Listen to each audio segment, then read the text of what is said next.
to answer your first question, it was we filmed sometime February, if I'm not mistaken. February, March.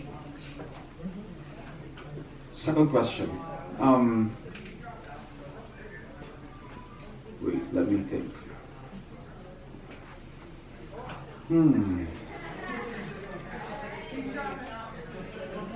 Sobrang, ako as an actor, bukod sa totoong storya talaga siya, nakasama ko yung tao na totoong intoy, na talagang tumulong sa sister niya, the real person.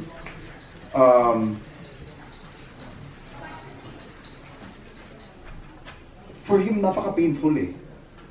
For him, napaka-painful kasi tawag nito, sila na nga yung naiwan. Sila na nga yung sala.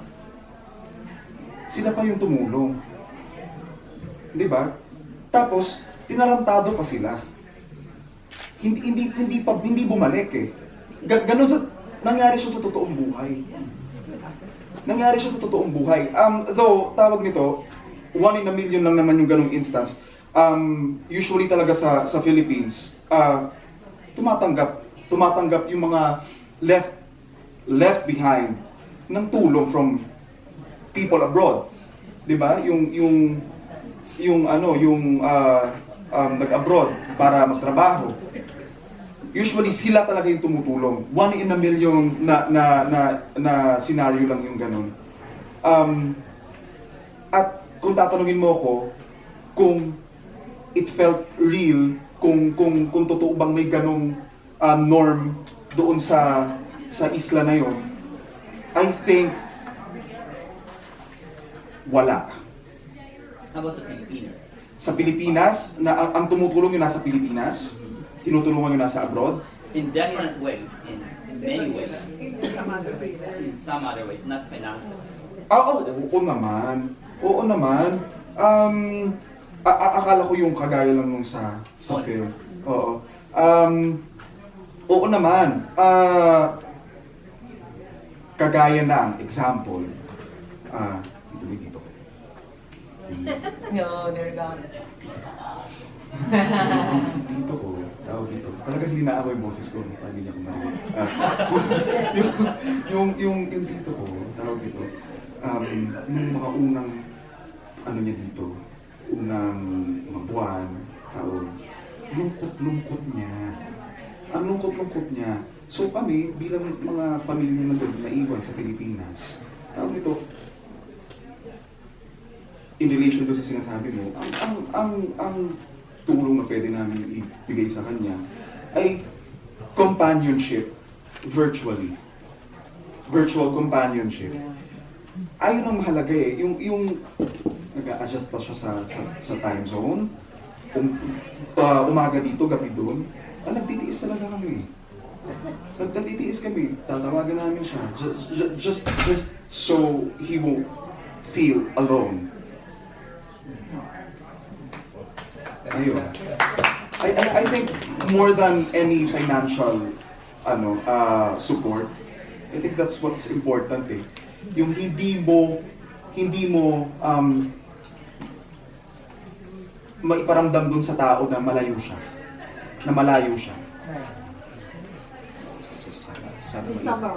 Summarize it. Oh, yeah, so Am I giving you a hard time? Sorry. So it was very painful. So he met the real Intoy, right? And for Intoy, it was very painful that he is actually the one who doesn't have many resources, and yet he's the one who helped and really extended everything that he can. But the worst part of it is at the end of the day, he was betrayed. He thought that she would go home. That's what the whole purpose of what he was doing was. She never came back. But she never came back. Up until now. And since it's a true story, right? So at the end, right now, that sister of the real Intoy is still abroad, not here. So, and in terms of the second question, it's like in the reverse, the same thing happens too in real life in the Philippines, but it's not necessarily a financial help. In his case, like he was saying, when his uncle was new here in the U.S. and adjusting and didn't have many friends, his whole family was taking turns being his companion virtually. So he would actually stay up late and chat and Yes. call and talk with him so that he doesn't feel alone here in the US. Very well said.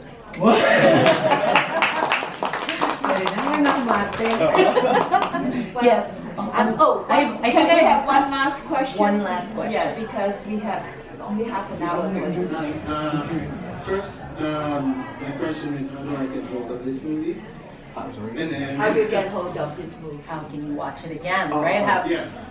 Yeah. Basically, my second question is, I just want to appreciate how much this movie means to me. Thank I work you. with Migrante Chicago. I work with a lot of overseas Filipino workers.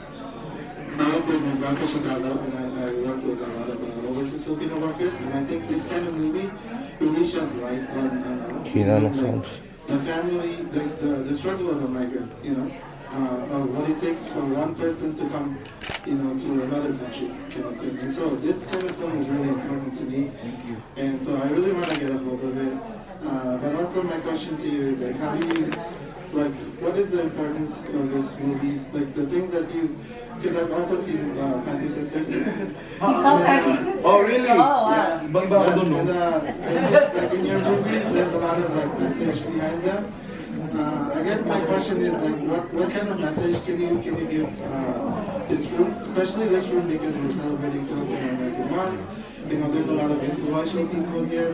What kind of things do you think this movie can do to kind of even change the culture of the things that you saw in the movie, right? Because there's a sense of survival when people leave the country. There's a sense of survival even just to get a signal, to call your relatives. So what kind of message, I guess, can we offer people who watch this movie, just so that we can get some information, even with our community? All right. I'd like to answer your second question first. I think the takeaway of this film, well, for me, as the lead actor,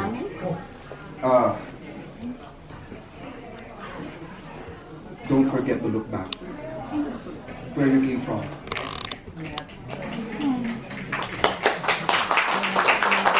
Don't forget to look back. Yung simpleng pangangamusta. Sorry nararamdaman ko kayo eh. Very vulnerable, oh my gosh, sorry. Yung simpleng, yung simpleng pangangamusta, kamusta ka na sa mga taong naiwan sa Pilipinas, really means a lot for them. Don't forget to look back. Making everybody proud. And to answer your first question, I think Signal Rock is going to be on Netflix. Wow! Yes. So, abang-abang. Abangan nyo sa Netflix.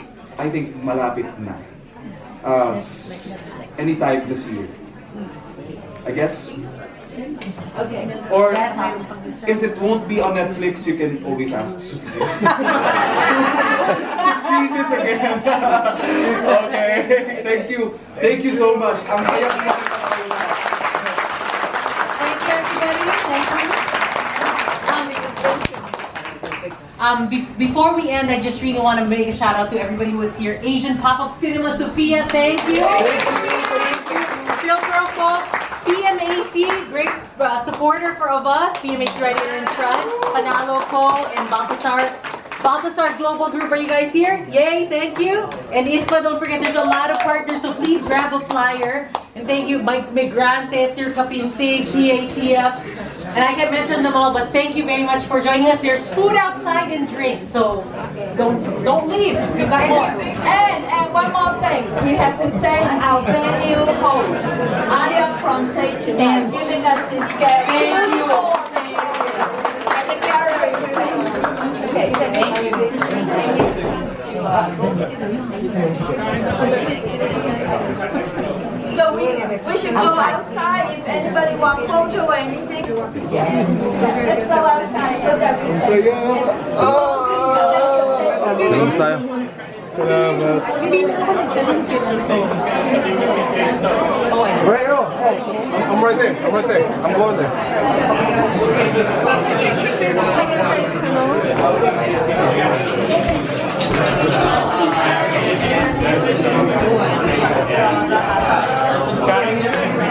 Oh, excuse me.